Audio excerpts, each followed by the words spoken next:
Hello, it's Groundhog Peggy. I'm making a video mainly aimed toward our old friends that we see on Facebook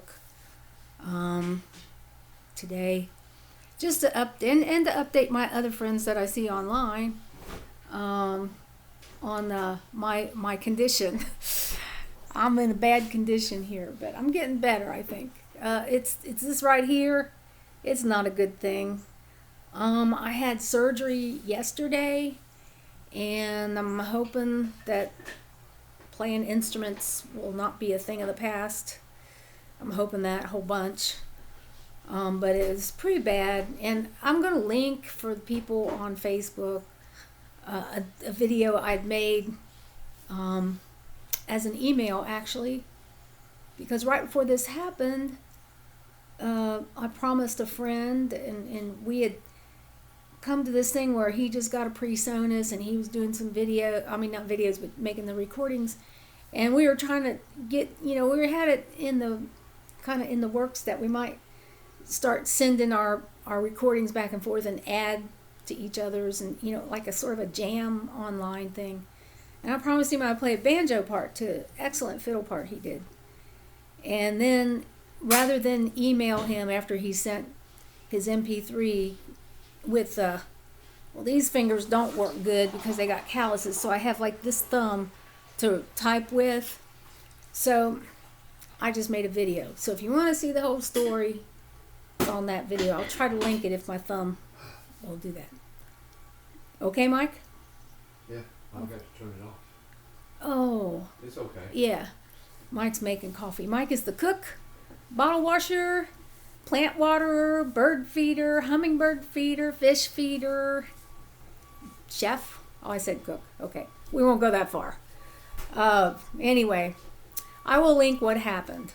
Yesterday I had surgery, and it was a pretty big deal. There's a lot of metal and hardware and stuff that's going to hold me together. Been in a lot of pain, and I feel better today.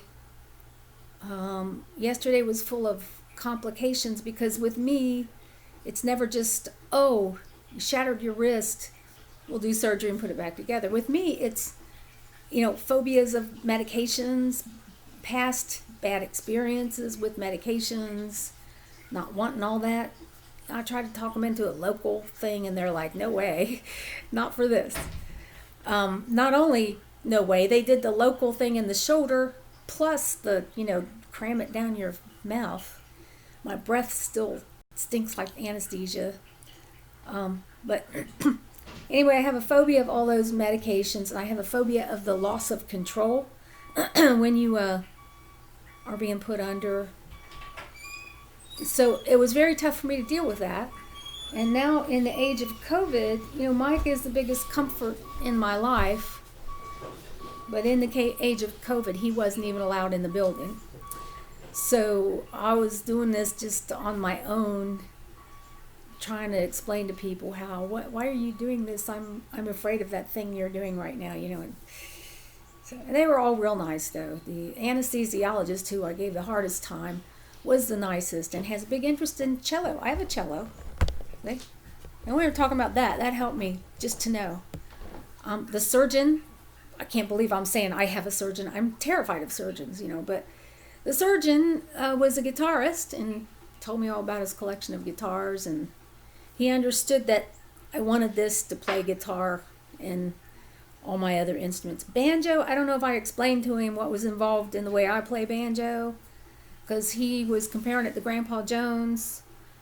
I hit it a lot harder than Grandpa Jones hits it when I do my claw hammer, and so I don't know. But anyway, I think he still got the idea that this hand is very important to me. But part of it is the phobias of the doctors and the medicines and being out of control and putting all that trust into somebody who's doing all that while you're gone. I had to deal with that. And then part of it is that I am intolerant of being sick, and I was not feeling good at all. First because of the pain when I first did it, and then because of the surgery, which it's a lot to recuperate from, I was feeling pretty bad yesterday. That's when I had the surgery. I'm not making any sense. This is disheveled and crazy. I'm probably still out to lunch because of that anesthesia. I don't know. What else? So the other problem is, of course, the big panic over what's going to happen to me musically, because music is my medicine for life, and just music has been in my world since for let's see, it'll be 60 years that I've played music just to keep myself not insane, sane. So that thought, and I've only added to that, in recent years when I had the money to buy instruments, which I never did, in the past. I didn't have much instruments, but I've just added. I've got all kinds of instruments everywhere now. So I've been in musical la-la land, and now it takes me right out of there.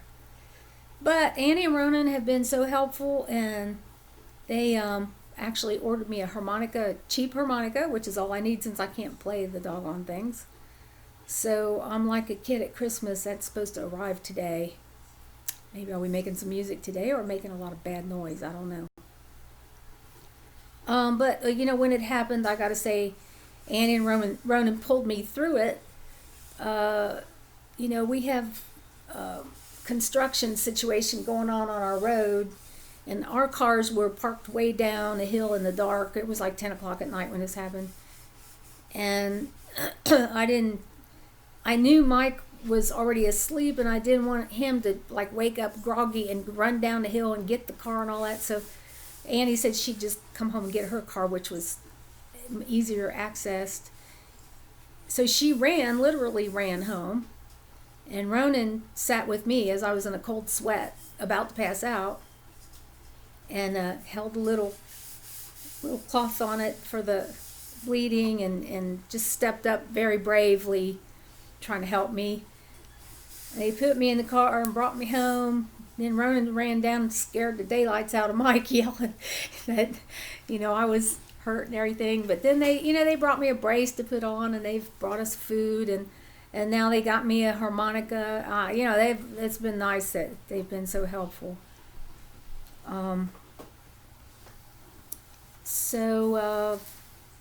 Did I tell the whole story, Mike? I think so. Still a little loony in the head. You've always been that way.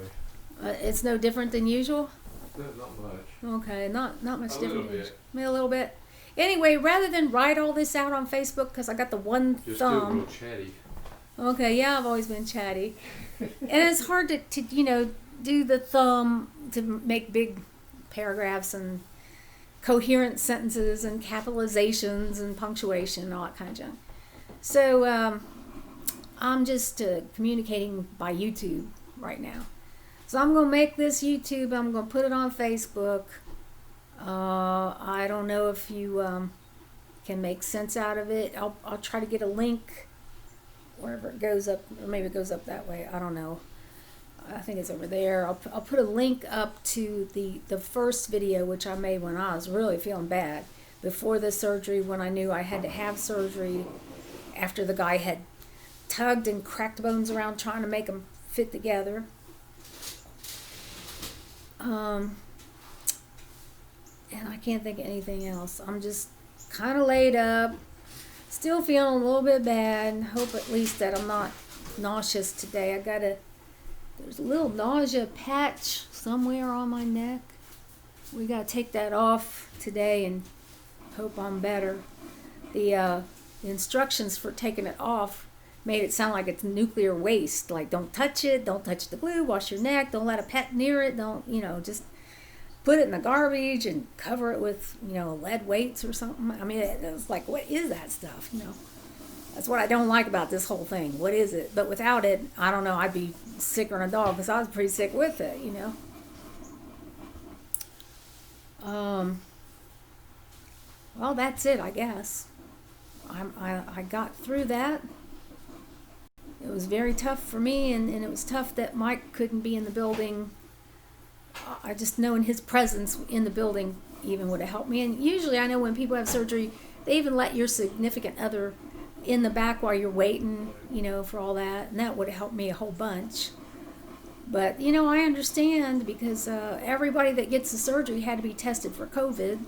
So you knew the patients were fairly safe, but they still made us wear masks, They put oxygen in my nose and they put a mask back on top of it. But I wouldn't want other people's significant others filing through there because I feel like where they've been, how do we know they're safe? So I understand that they can't take a chance on getting that to be some, big spread of COVID. So that was it had to be that way, It made it hard though.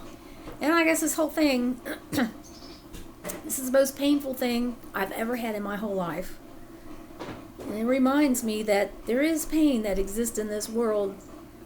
There's a lot of pain, and I guess it's good to be aware and understand when people have problems and they have pain, that life is tough then.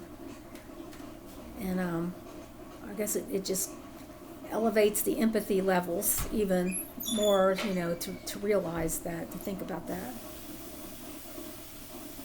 So I'm sorry I didn't tell everybody about this right away, but I didn't want to talk about it. I was very upset about it all, and I didn't want to see people's responses. I didn't want to see people pitying me because I had enough pity for myself, and I just didn't know how to approach that. But I know your friends want to know what's going on with you, so it's not right to keep them in the dark, but I didn't want to interact on it, So, okay, I've gone on long enough like I always do. I'll try to link the other thing, and I hope everybody has a good day. And when I get my harmonica, look out. I could wake up the world with a cheap harmonica and a person who can't play one. It was nice, though. I'm looking forward to that. I hope everybody's doing fine, and I'll talk to you later. Bye-bye.